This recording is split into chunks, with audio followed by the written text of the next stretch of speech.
नमस्कार। धर्म ज्ञान हिंदी कहानियाँ चैनल पर आप सभी का स्वागत है। कहते हैं नसीब से ज़्यादा और समय से पहले कभी किसी को कुछ नहीं मिलता, मगर सही दिशा में उठाए गए कदम और परमात्मा में गहरा विश्वास इंसान के भाग्य की रेखा को भी बदल कर रख देता है। ऐसी ही एक छोटी सी कहानी मैं आपको सुनाने जा रही हूँ। पुराने समय की बात है। किसी गांव में कैलाशी नाम की एक गरीब विधवा रहती थी। वो लोगों के घरों में काम काज करके अपना गुजर बसर किया करती थी। कैलाशी का एक छोटा सा बेटा भी था। कैलाशी अपनी गरीबी से दुखी होकर हमेशा अपने नसीब को कोसा करती थी, इसीलिए उसने अपने बेटे का नाम नसीब सिंह रखा था। कैलाशी सोचती थी कि मेरे भाग्य में तो परमात्मा ने कुछ नहीं लिखा है। अगर बेटे का नाम नसीब सिंह रख लूँगी तो ना जाने इसी के भाग्य से मेरा भाग्य भी चमक जाए। जब नसीब सिंह थोड़ा सा बड़ा हुआ तो उसके साथ गली में खेलने वाले बच्चे हमेशा उसे गरीब गरीब कहकर चिढ़ाते थे। उनकी ये बात नसीब सिंह को बहुत बुरी लगती।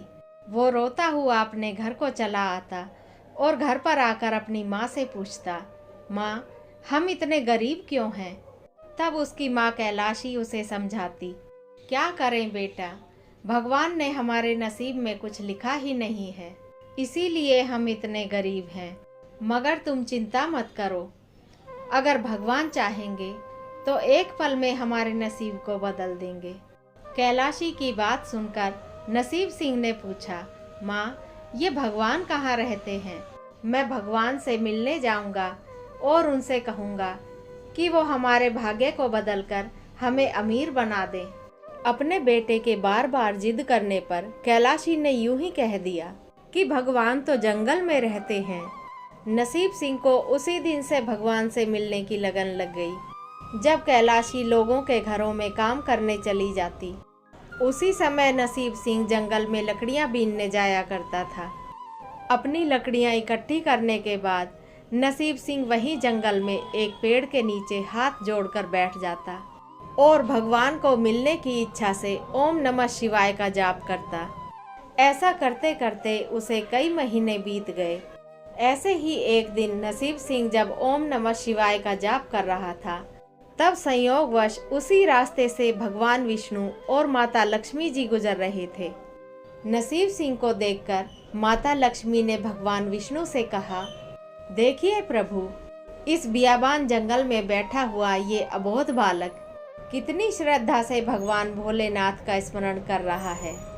आप भी तो भगवान भोलेनाथ के परम भक्त हैं।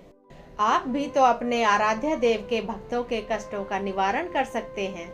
कृपा करके इस छोटे से बालक के कष्टों को दूर कर दीजिए। भगवान विष्णु ने माता लक्ष्मी को बताया, देवी, इस बालक के भाग्य में घोर दरिद्रता लिखी हुई है, जिसके कारण यह बालक बहुत दुखी रहता है। अगर हम तरस खाकर इस बालक को थोड़ा धन दे भी देंगे तो वो भी इसके हाथ से चला जाएगा। माता लक्ष्मी के बार बार आग्रह करने पर विष्णु भगवान ने कहा, देवी, आप इतनी हठ कर रही हो तो आप ही इस बालक को थोड़ा सा धन देकर देख लो। विष्णु भगवान की आज्ञा पाकर माता लक्ष्मी ने नसीब सिंह के पास एक सोने और चांदी से भरा हुआ कलश रख दिया। तत्पश्चात भगवान विष्णु और माता लक्ष्मी दोनों वहां से चले गए। रोजाना की तरह जब नसीब सिंह के घर जाने का समय हो गया तो वो अपने ध्यान से उठा और अपने लकड़ियों का गट्ठर अपने सर पर रखकर अपने घर की तरफ चला। 2-4 कदम चलते ही नसीब सिंह की नज़र उस सोने और चांदी से भरे हुए कलश पर पड़ गई। उसने उस कलश को अपनी लकड़ियों के गट्ठर के बीच में रखा और अपने घर ले आया। घर में घुसते ही नसीब सिंह खुशी के मारे जोर जोर से चिल्लाने लगा, देखो माँ, मुझे कितना बड़ा खजाना मिला है। अब हम भी सब लोगों की तरह अमीर हो जाएंगे और मेरा कोई दोस्त मुझे गरीब कहकर नहीं चिढ़ाएगा। कैलाशी तब तक अपने काम से वापस नहीं लौटी थी। नसीब सिंह ने वो सोने और चांदी से भरा हुआ कलश अपनी कोठरी में रख दिया और छत पर चढ़कर अपनी माँ को देखने लगा। नसीब सिंह को छत पर चढ़ा हुआ देखकर उसकी एक पड़ोसन उसके घर में चुपचाप से आकर ताक झांक करने लगी कि जरा मैं भी तो देखूं ऐसा कौन सा खजाना इसके हाथ लग गया है जो ये लड़का इतना पागलों की तरह शोर मचा रहा है। इतने में उस पड़ोसन की नज़र उस सोने और चांदी से भरे हुए कलश पर पड़ गई और वो मौका देखकर चुपके से उस कलश को उठाकर ले गई। थोड़ी देर में नसीब सिंह ने अपनी माँ को दूर से आते हुए देखा तो वो नीचे उतर आया और अपनी माँ को घर में घुसते ही वो जंगल में मिले हुए उस कलश के बारे में बताने लगा। कैलाशी अपने बेटे की बात सुनकर हंसने लगी और बोली, अच्छा लाकर तो दिखाओ, तुम ऐसा कौन सा खजाना जंगल से लेकर आए हो। नसीब सिंह ने जब अपना सोने और चांदी से भरा हुआ कलश घर में ढूंढा तो वो उसे कहीं दिखाई नहीं दिया। नसीब सिंह बहुत निराश हुआ और उस दिन भूखा प्यासा ही सो गया। अगले दिन जब वो लकड़ियां लेने जंगल में गया तो जंगल में मिले हुए उस कलश के बारे में सोच सोचकर जोर जोर से रोने लगा। संयोगवश माता लक्ष्मी और भगवान विष्णु उसी रास्ते से फिर से गुजर रहे थे। नसीब सिंह का करुण विलाप सुनकर माता लक्ष्मी का हृदय पिघलने लगा और उन्होंने विष्णु भगवान से कहा, प्रभु ये बच्चा इस जंगल में बैठकर इतना क्यों रो रहा है, चलिए एक बार चलकर पूछते हैं।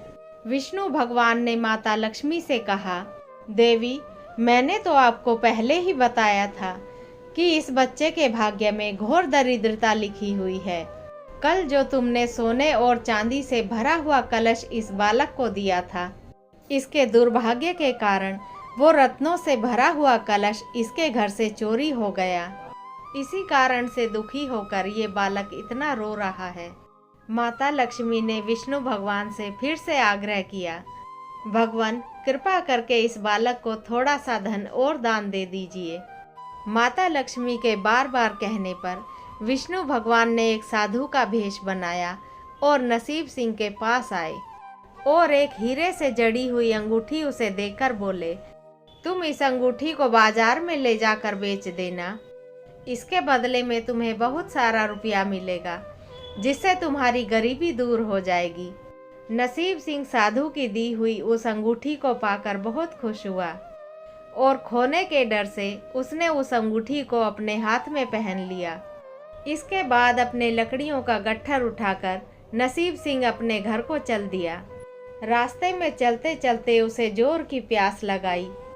लकड़ियों के गट्ठर को नदी के किनारे रखकर नसीब सिंह जैसे ही पानी पीने लगा, वो हीरे की अंगूठी उसके हाथ से फिसलकर नदी में गिर गई।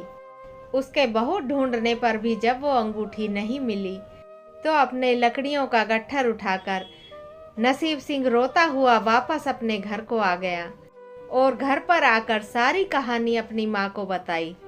इस बार भी कैलाशी को उसकी बात पर कोई विश्वास नहीं हुआ।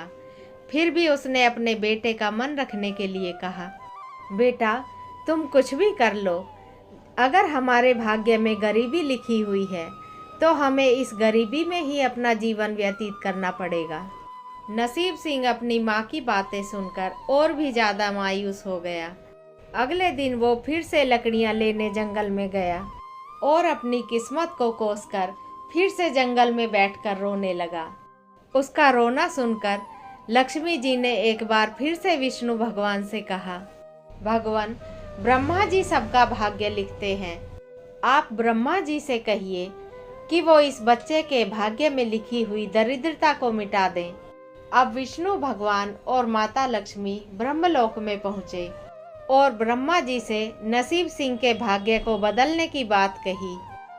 ब्रह्मा जी ने विष्णु भगवान से कहा, प्रभु किसी भी प्राणी का भाग्य उसके जन्म के समय ही लिख दिया जाता है, इसके बाद भाग्य को बदलना असंभव होता है।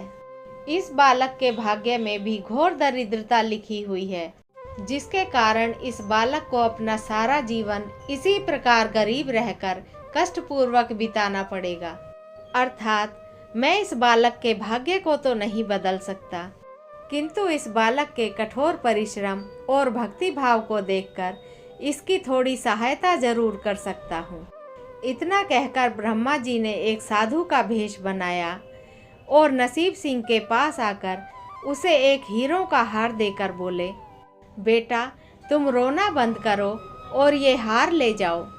इस हार को बेचकर तुम्हें बहुत सारा पैसा मिलेगा, जिससे तुम्हारी गरीबी दूर हो जाएगी। नसीब सिंह हार को लेकर फिर से खुश हो गया और अपने दिमाग में सोचने लगा, इस बार वो इस हार को अपने हाथ से जाने नहीं देगा। ये सोचकर नसीब सिंह ने उस हार को लकड़ियों के गट्ठर के नीचे रखा और नदी पर पानी पीने चला गया। जब तक नसीब सिंह पानी पीकर लौटा, तब तक एक चील उसके हार को उठाकर ले गई और वो हार नसीब सिंह को नहीं मिला।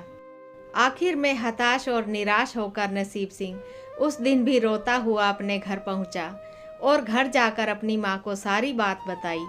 अगले दिन फिर से नसीब सिंह रोजाना की तरह जंगल से लकड़ियाँ लेने गया और उसी पेड़ के नीचे बैठकर भगवान का ध्यान करता और उन सभी चीज़ों के बारे में सोचकर अपनी किस्मत को कोस कोस कर रोने लगा।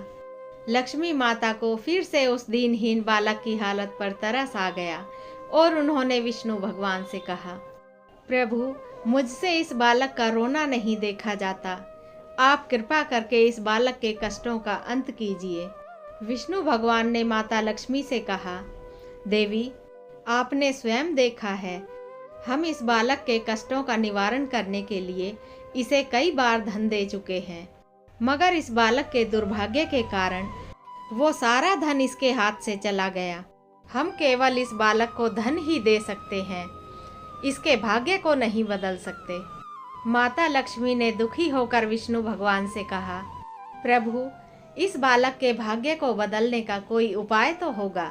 विष्णु भगवान ने कहा, देवी, अगर ये बालक रोजाना भगवान भोलेनाथ के मंदिर में जाकर शिवलिंग को स्नान कराए और शिवलिंग के सामने उत्तर दिशा की तरफ अपना मुख करके बैठे, तत्पश्चात रोजाना 108 बार ओम नमः शिवाय का जाप करे और संध्या काल में रोजाना भगवान भोलेनाथ के सामने घी का दिया जलाकर आरती करे, तब भगवान भोलेनाथ भाग्य की देवी से कहकर अवश्य ही इस बालक के भाग्य को बदल सकते हैं। माता लक्ष्मी के कहने पर विष्णु भगवान और माता लक्ष्मी ने एक ब्राह्मण और ब्राह्मणी का भेष बनाया और नसीब सिंह के पास आकर बोले, बेटा, तुम इस बियाबान जंगल में बैठकर क्यों रो रहे हो? तुम्हें क्या कष्ट है? तब नसीब सिंह ने रो रो कर उनको अपनी सारी कहानी बता दी। ब्राह्मण और ब्राह्मणी के भेष में आए विष्णु भगवान और माता लक्ष्मी ने नसीब सिंह को इस उपाय के बारे में अच्छे से समझा दिया और उसे विश्वास दिलाया कि निरंतर इस उपाय को करने से भगवान भोलेनाथ अति शीघ्र उसके भाग्य को बदलकर उसे अमीर बना देंगे। उस दिन के बाद नसीब सिंह ने अपना नित्य नियम बना लिया। वो रोजाना सुबह नहा धोकर शिव मंदिर जाता और शिवलिंग को स्नान कराता। तत्पश्चात शिवलिंग के सामने बैठकर बड़ी ही श्रद्धा भाव से 108 बार ओम नमः शिवाय का जाप करता और रोजाना शाम के समय शिव मंदिर में दिया जलाकर आता। इस नियम को अपनाए हुए उसे कई महीने बीत गए। हमारे वेदों और पुराणों में ऐसा माना जाता है कि रोजाना भाग्य की देवी सुबह शाम भगवान भोलेनाथ के मंदिर में झाड़ू लगाने आती है। भाग्य की देवी नसीब सिंह को रोजाना इसी प्रकार पूजा करते हुए देखती थी। एक दिन भाग्य की देवी ने भगवान भोलेनाथ से पूछा, भगवान, मैं बहुत समय से देख रही हूँ, ये अबोध बालक बड़ी ही श्रद्धा भाव से आपका मनन करता है। आखिर इस बालक की ऐसी क्या मनोकामना है जिसे आपने इतने लंबे समय से पूरा नहीं किया है? भगवान भोलेनाथ ने भाग्य की देवी से कहा, देवी, इस बालक के भाग्य में घोर दरिद्रता लिखी हुई है, मगर यह बालक अमीर बनकर राजसी ठाट बाट से अपना जीवन जीना चाहता है।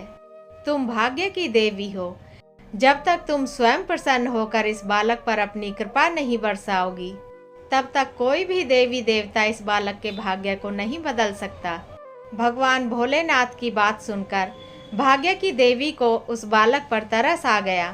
भाग्य की देवी ने उसके भाग्य में लिखी हुई घोर दरिद्रता को नष्ट करके उसे अमीर होने का आशीर्वाद दे दिया और उसी दिन से नसीब सिंह का वक्त बदलना शुरू हो गया। एक दिन नसीब सिंह जंगल से लकड़ियां लाकर अपने घर की छत पर सुखाने के लिए रख रहा था। तभी उसे लकड़ियों के बीच में बैठा हुआ एक छोटा सा सांप का बच्चा दिखाई दिया। नसीब सिंह उसे मारने के लिए डंडा लेने नीचे उतर आया। अपने हाथ में डंडा लेकर नसीब सिंह जब दोबारा अपनी छत पर चढ़ा तो एक आश्चर्यचकित कर देने वाली घटना घटी। जो हार नसीब सिंह को जंगल में मिले हुए साधु ने दिया था, एक चील उसी हार को अपने मुंह में दबाकर आई। उसने लकड़ियों के पास उस हार को गिराया और अपनी चोंच में उस सांप के बच्चे को दबाकर ले गई। नसीब सिंह ने खुश होकर अपनी माँ को ये बात बताने के लिए जोर जोर से आवाज़ लगाई, मिल गया मेरे खजाने का चोर मिल गया। नसीब सिंह की ये बात जब उसकी पड़ोसन ने सुनी तो वो मन ही मन घबराने लगी कि शायद इन लोगों को पता चल गया है कि इनके सोने और चांदी से भरे हुए कलश को मैंने चुराया है। कहीं ये लोग राजा के यहाँ शिकायत करके मुझे कारागार में न डलवा दें। ऐसा सोचकर वो मौका देखकर दबे पांव आई और वापस उस सोने चांदी से भरे हुए कलश को नसीब सिंह के घर पर रखकर चली गई। जब नसीब सिंह ने छत से उतरकर उस हार को अपनी माँ को दिखाया तो कैलाशी उस हार को देखकर बड़ी खुश हुई और अब उसे अपने बेटे की कही हुई सारी बातों पर विश्वास हो गया। उसने उस हार को संभाल कर रख लिया और नसीब सिंह से बोली, आज तो मैं अपने बेटे के लिए दावत में मछलियाँ पकाऊंगी। अब कैलाशी ने कुछ पैसा देकर नसीब सिंह को बाजार से मछलियाँ लाने के लिए भेज दिया। नसीब सिंह खुशी खुशी बाजार गया और कुछ मछलियाँ खरीद कर ले आया। कैलाशी ने पकाने के लिए जब उन मछलियों को काटना शुरू किया तो एक मछली के पेट से वही हीरे की अंगूठी निकल आई जो नसीब सिंह को जंगल में एक साधु से मिली थी। उस अंगूठी को पाकर दोनों माँ बेटा और भी ज़्यादा खुश हो गए। संध्या काल के सारे कार्यों से निवृत्त होकर जब दोनों माँ बेटा सोने के लिए चले तो उनके पलंग के नीचे वो सोने और चांदी से भरा हुआ कलश भी उन्हें मिल गया। उसे पाकर तो उनकी खुशी का ठिकाना ही न रहा। अब उन दोनों माँ बेटों ने उस सारे खजाने को बेचकर अपने रहने के लिए एक अच्छा सा घर बनवा लिया और खेती बाड़ी करने के लिए खूब सारी जमीन खरीद ली। अब नसीब सिंह गांव का अच्छा खासा जमींदार बन गया था और कैलाशी को भी अब लोगों के घरों में काम नहीं करना पड़ता था, बल्कि अब तो उसने अपने ही घर में नौकर चाकर रख लिए थे। और ये सब नसीब सिंह के गहरे विश्वास और श्रद्धा भाव के कारण संभव हो पाया था। उम्मीद करती हूँ आप सबको ये भक्तिपूर्ण कहानी पसंद आई होगी और आप सभी से रिक्वेस्ट करती हूँ कि अगर आप मेरे चैनल पर नए मेहमान हैं तो इस वीडियो को लाइक करके मेरे चैनल को सब्सक्राइब जरूर कर लीजिएगा। अपना कीमती समय देने के लिए आप सभी का बहुत बहुत धन्यवाद करती हूँ।